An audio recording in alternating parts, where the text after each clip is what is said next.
Well, here we are again, starting with the heart of every great sourdough loaf. We're talking about the starter. If you're new to this channel, welcome. I'm Alan, and today I'm going to show you exactly how to create a sourdough starter from scratch.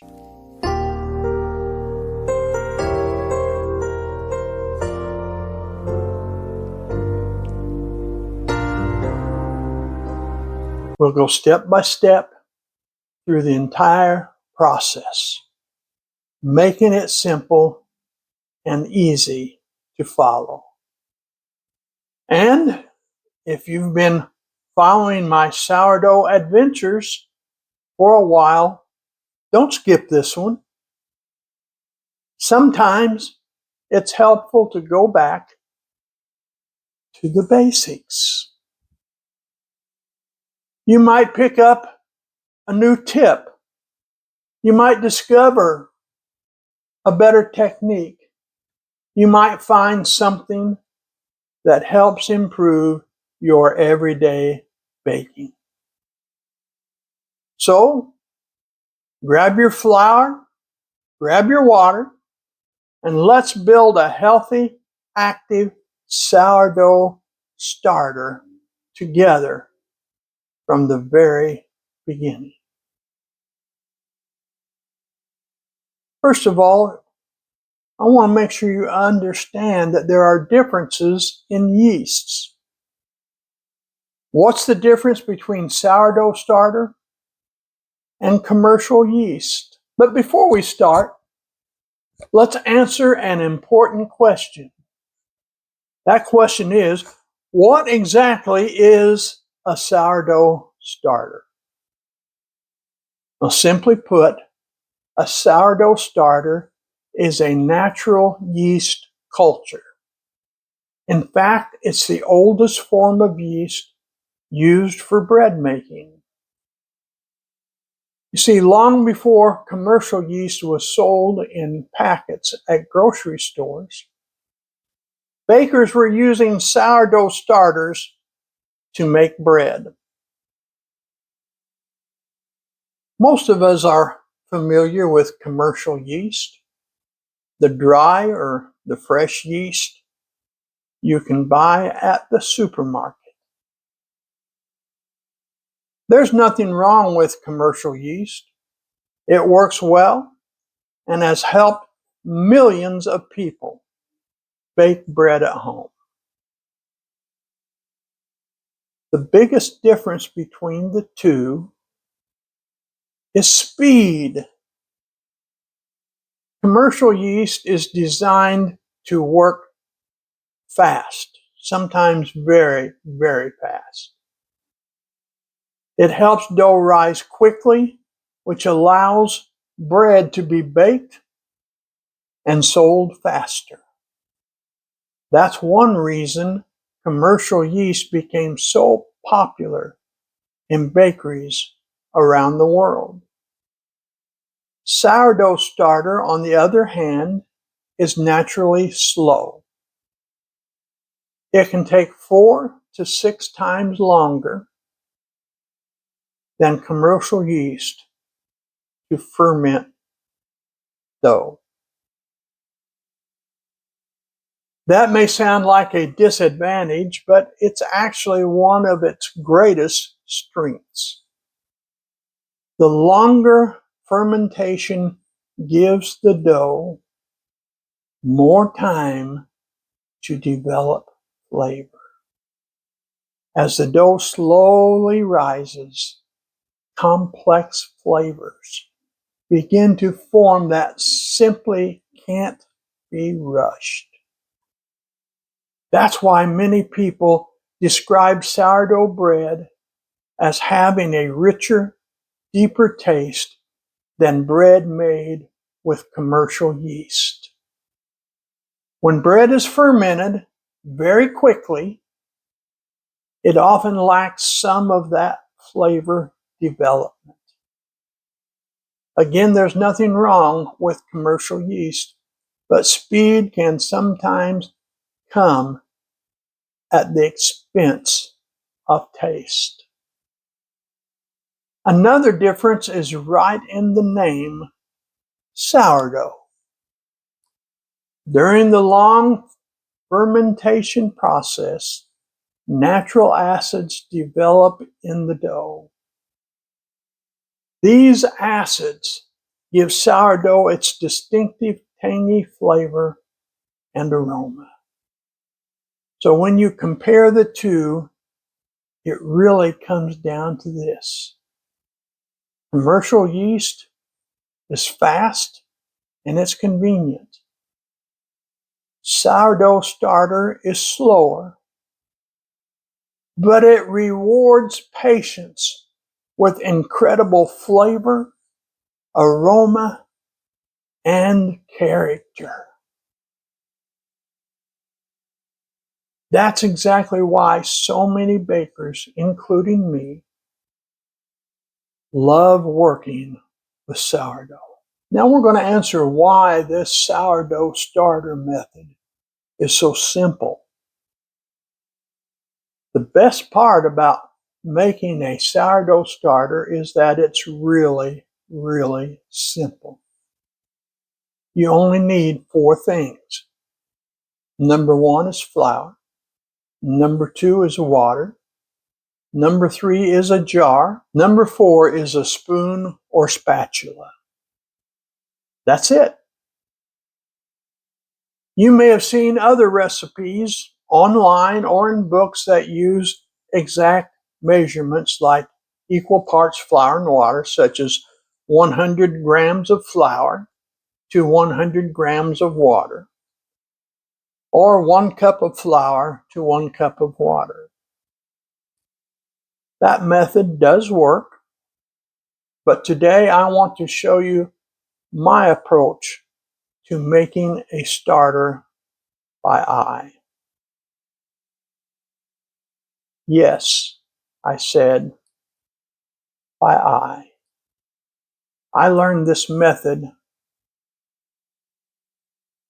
from watching videos by a man who calls himself Gluten Morgan on YouTube. And it is so very simple. And by the way, you can look up Gluten Morgan and you can learn so much from him if you decide to watch some of his programs.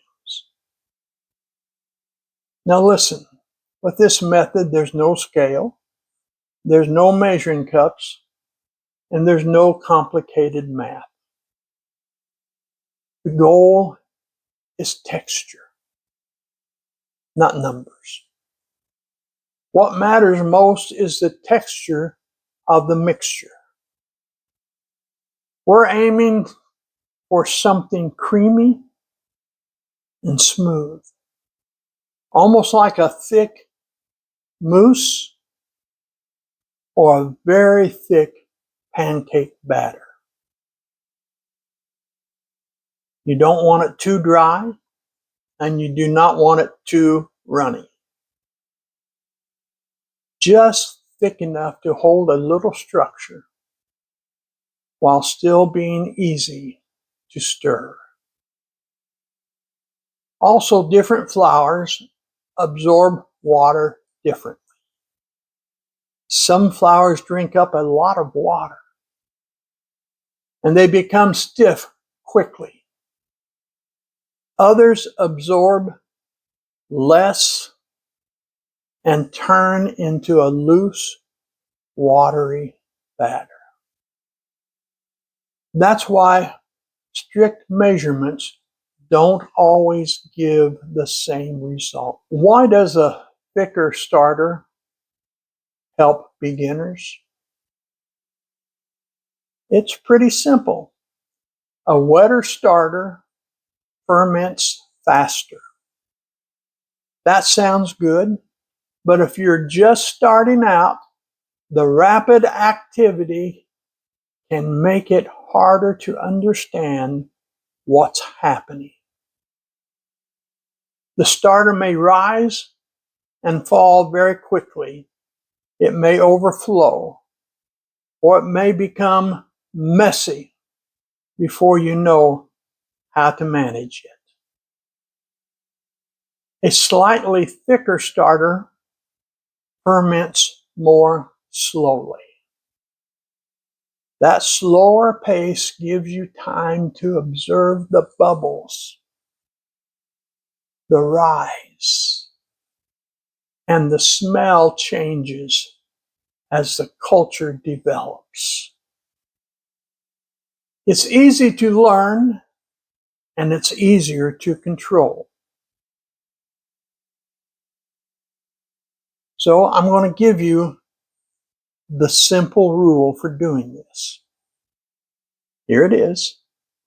Instead of measuring exact amounts, add flour and water gradually until you reach that creamy, mousse-like texture. Stir it well, and you're done.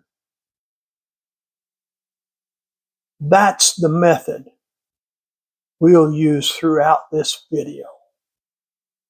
Trust your eyes. Aim for the right texture and let the starter develop naturally.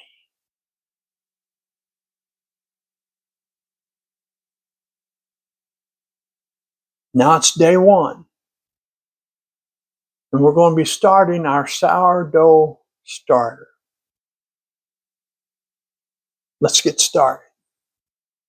The first step is incredibly simple. I have a basic jar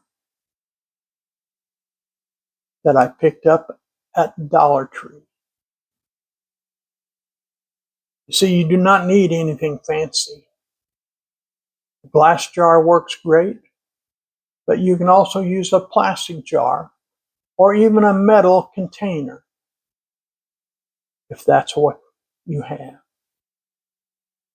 You'll also need a loose-fitting lid or cover. It does not need to be airtight, just something to keep dust and debris out of the jar. Now, the starter itself. Now let's look at our jar. You can see it's got a lid on it with a button top. And that button top is to seal the jar. You push it down and the jar is sealed. But we don't want the jar sealed, so we're going to release it. We've got a piece of tape on top of the button to show that we're recording this on 6/11/26. So that's the day the starter is being made. We also have a rubber band on it so that we know where the starter is, where the top of the starter's at. So we can keep track with how high it's going. Now I'm going to add 2 heaping spoonfuls of bread flour to the jar. And let's do it right here. 1, 2. Next, I'm adding some water, and you can use lukewarm water, or if you want it to proceed a little bit faster, you want to warm up your water, but no hotter than about 90 degrees.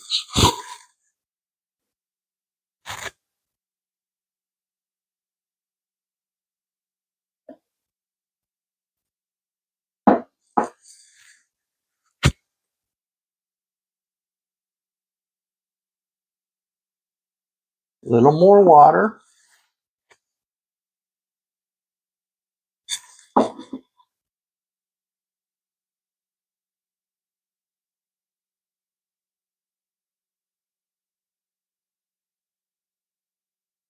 Still a little bit too thick here. You can see how it is. It's just a little bit too thick to work with.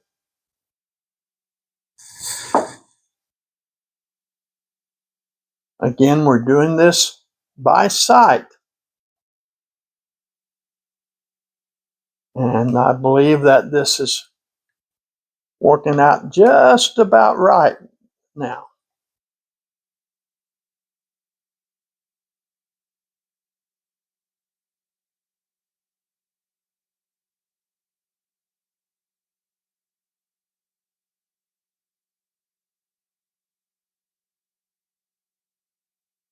That's almost perfect. It's just a little bit damper than what I usually have it, but that's fine. So you can see it there. See how it flows off? That's just about a little bit thicker than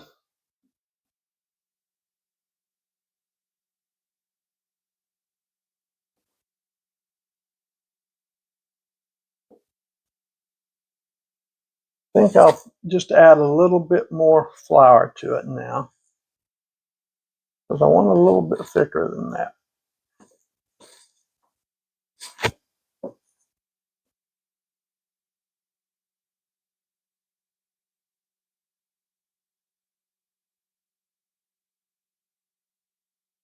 There we go.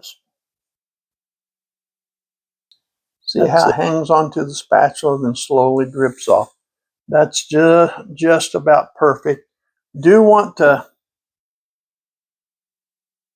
scrape the sides down a little bit.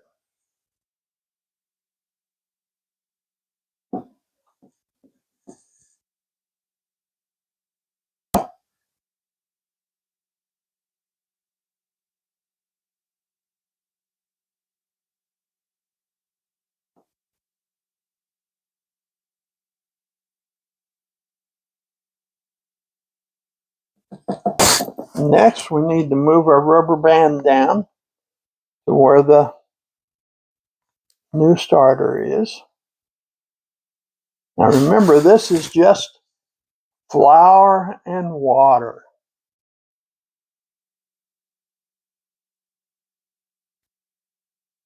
But we want it right at the top of where the mixture is. That's about right there. And we're going to put the lid on it. And we'll leave it sitting on the counter. Why bread flour? Because bread flour contains plenty of starches and plenty of protein. You need a high protein flour, at least 12.7 grams of protein. Now, those starches we're talking about are important because they become food for the microorganisms that will create our sourdough starter.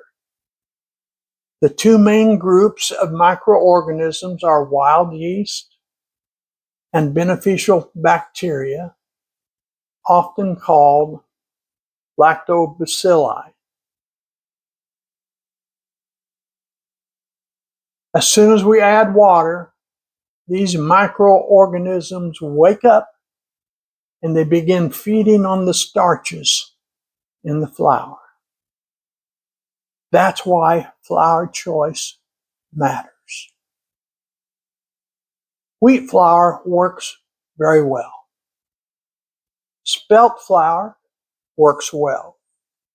Rice flour can also work, although it does not contain gluten.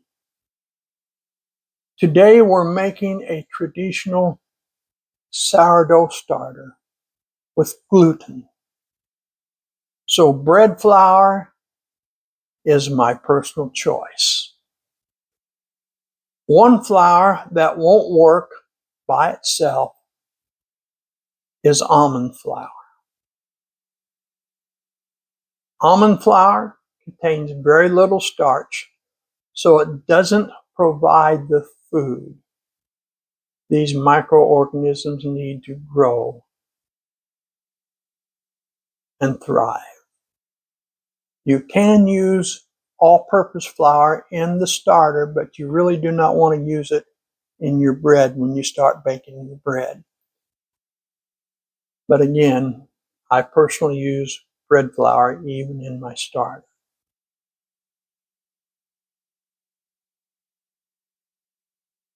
So now we have our flour in the jar. What kind of water do we want to use? Well, just regular tap water from my kitchen sink is what I use. The only thing you want to avoid is heavily chlorinated water. If your tap water contains chlorine, simply pour it into a container and let it sit uncovered for about 24 hours before using it. Most of the chlorine will dissipate naturally if you do that. If you prefer bottled water, that's fine too. The important thing is that it's clean drinking water, and I specify drinking water because you do not want to use distilled water. All the minerals are taken out of distilled water. Use spring water, so you have all the natural minerals in it. Now, it shouldn't be runny like pancake batter, and it shouldn't be stiff like dough. Think of something similar to a thick pancake batter or mousse. If your mixture is too thin, add a little more flour. If it's too thick, add a little more water.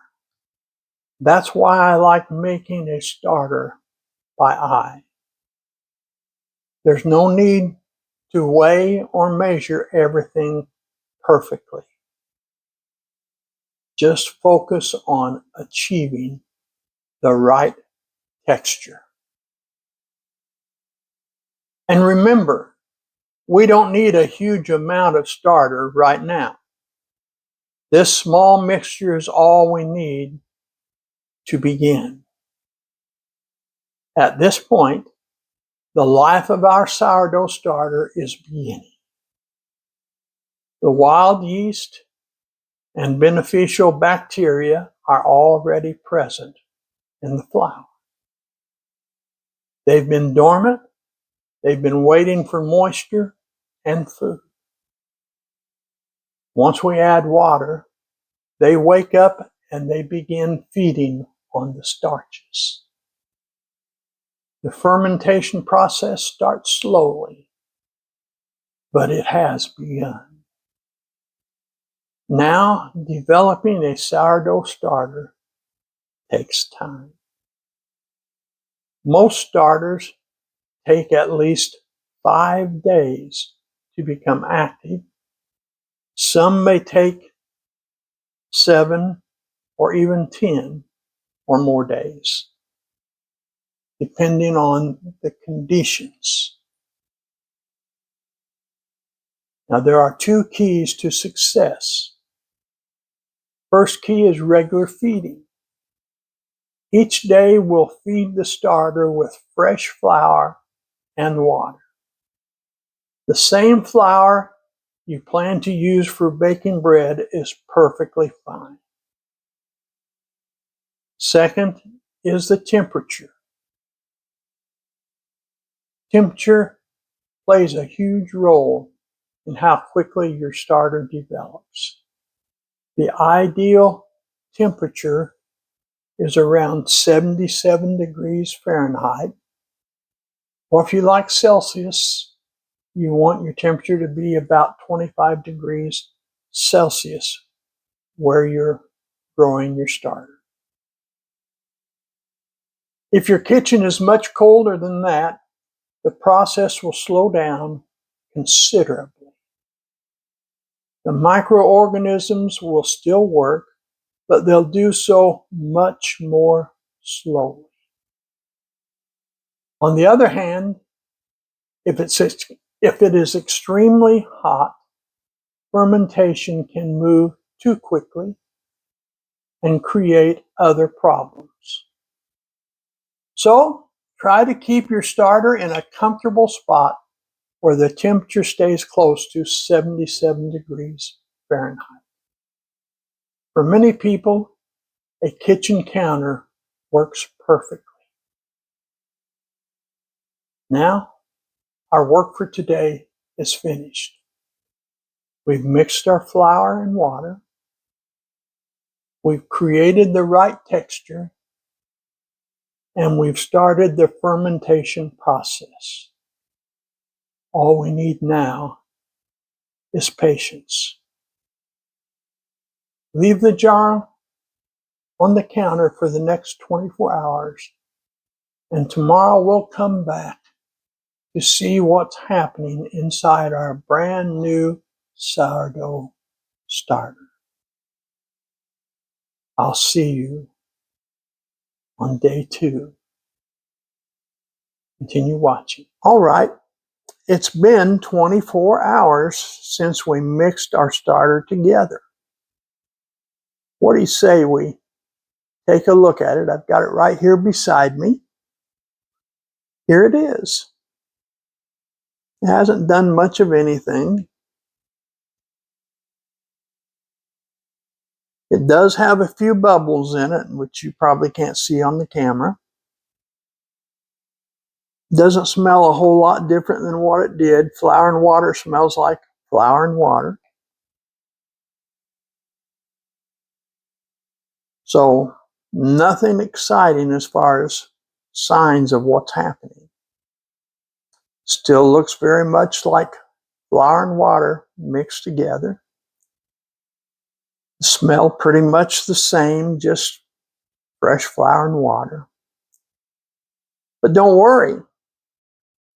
You see, this is completely normal for the first 24 hours. We are only on day 2, and the process has just begun. Even though we can't see much happening, the microorganisms are waking up and getting established. Good things are happening beneath the surface. So, what do we do today? Pretty simple. We feed it. Just like yesterday, I'm adding 2 heaping spoonfuls of flour and a little water. Remember, we're still doing everything by eye, no scales, no measuring cups, just watching the texture.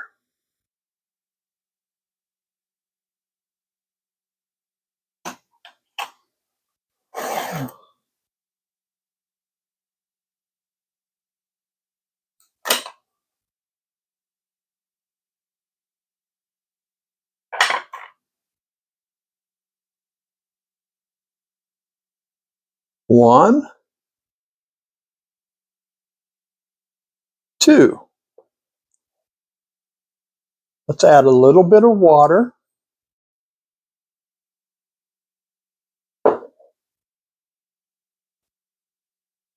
And let's mix it.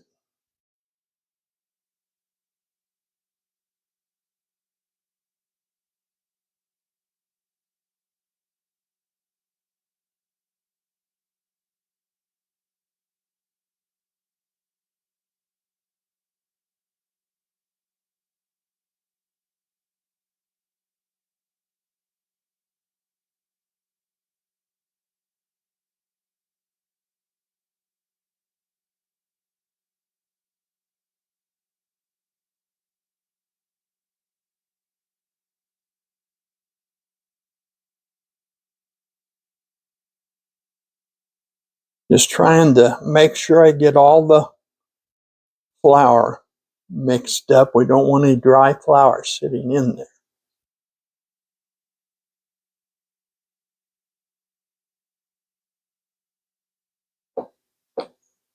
And it looks like we need to add a little bit more water.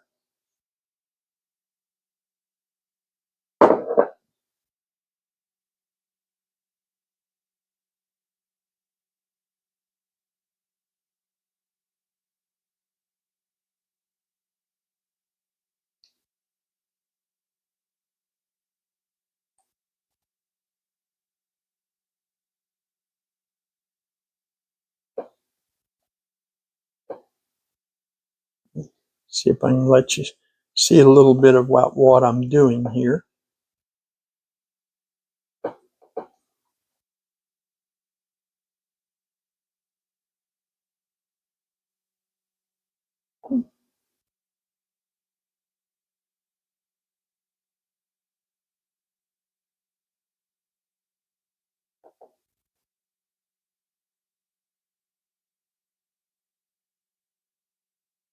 So I think that's about it for today as far as mixing here.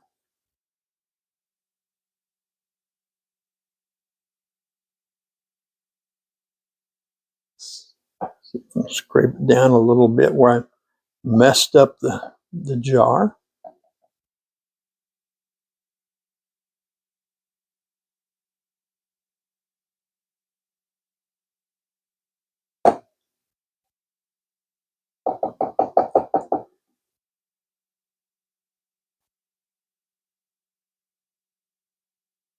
Remember, no scales, no measuring cups, just watching the texture.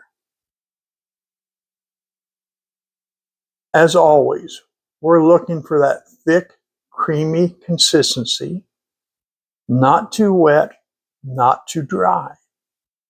If the mixture becomes too runny, simply add a little more flour. If it becomes too thick, add a splash of water. The goal is the same texture we've been aiming for from the beginning. A smooth, creamy mixture that stirs easily but is not watery. This looks just right. So now what? Nothing but more patience. The wild yeast and beneficial bacteria are still getting established. Think of it like they're introducing themselves and learning how to work together. Over the next few days, they'll begin multiplying, growing stronger, and creating the fermentation that turns this simple mixture into a healthy sourdough starter. For now, our job is easy. Feed it. Keep it at a comfortable temperature and give it time. We'll leave it on the counter for another 24 hours and come back tomorrow to see what changes. I'll see you on day 3. Good morning. It's now been about 48 hours since we started our sourdough starter. And we've fed it now for the last 2 days. Let's see what's happening. Take a look at this.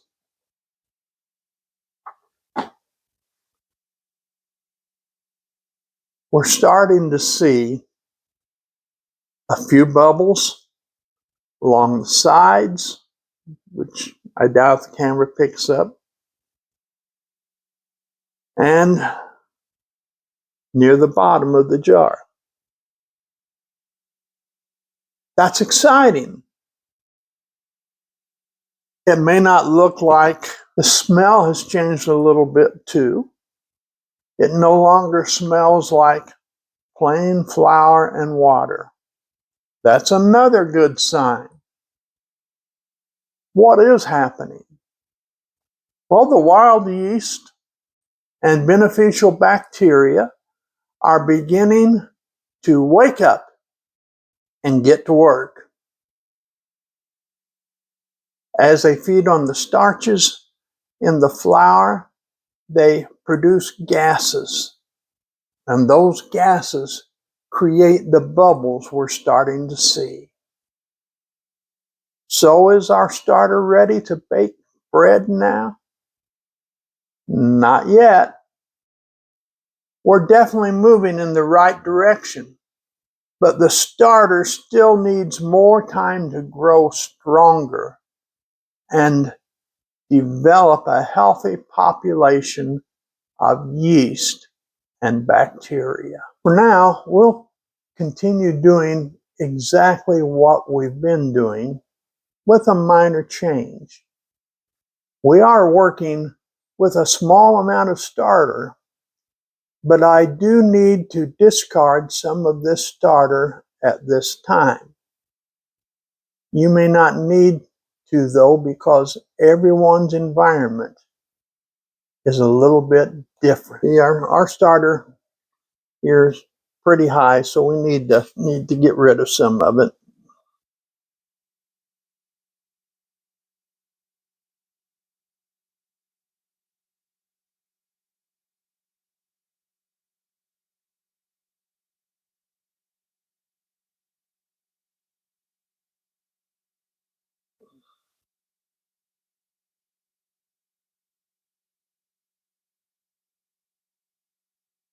Nice and gooey.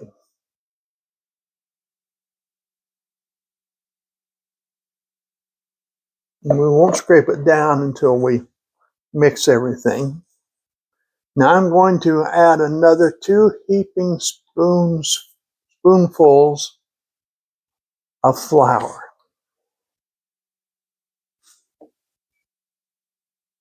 1, 2.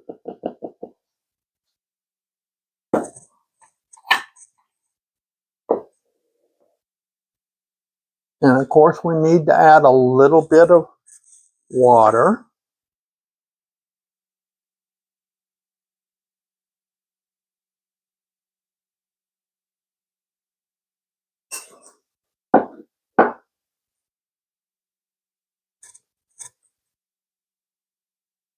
Then we'll mix everything together thoroughly.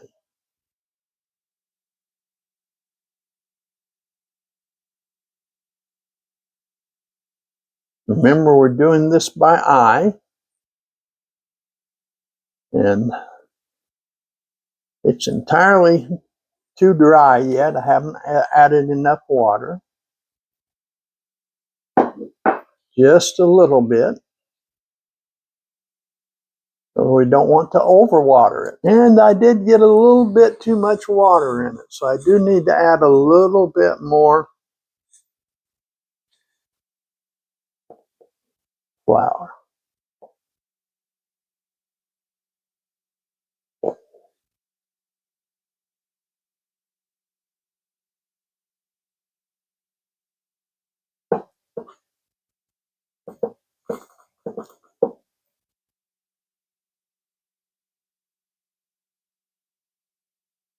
And still add a little bit more.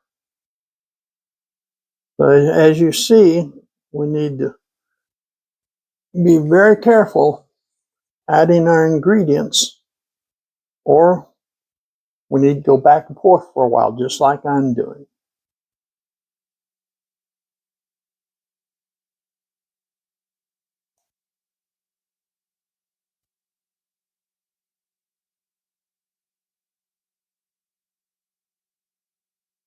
Still not enough flour.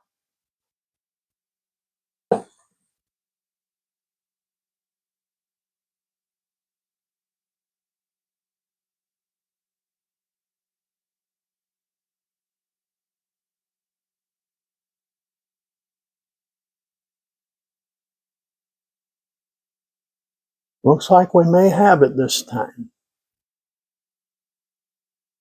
Always remember, we're doing this by eye, and we want to see a certain consistency in what we're doing. There we go. That's pretty close to what we're wanting. Yeah, it's hanging on to the spoon.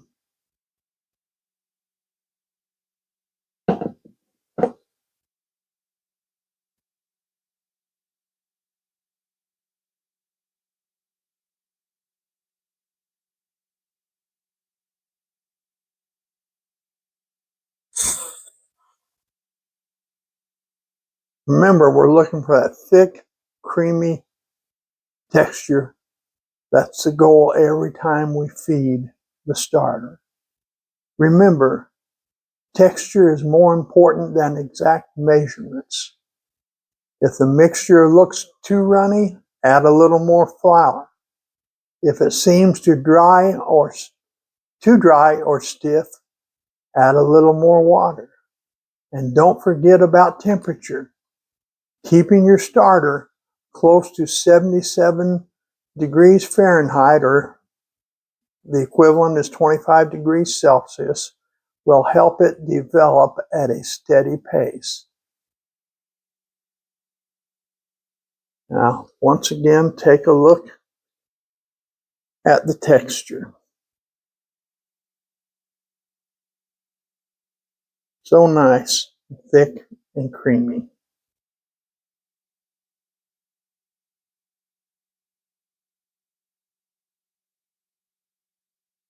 That's exactly what we're after. Now we want to be sure and scrape down the sides.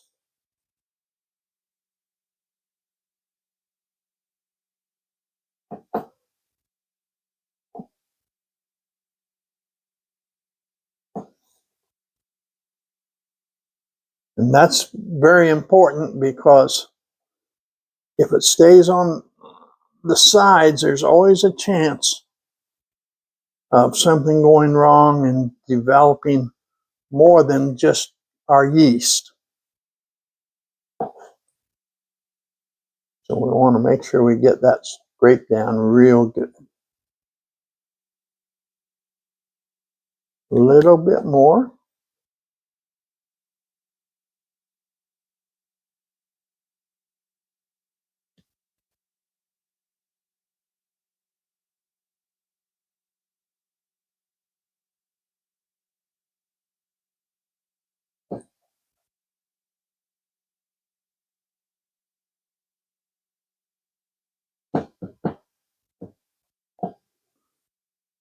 And we need to reposition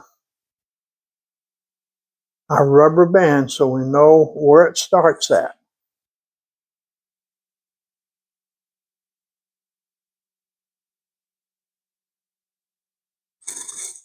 That's pretty much it. We'll put the lid on it, and we'll leave it on the shelf for another 24 hours.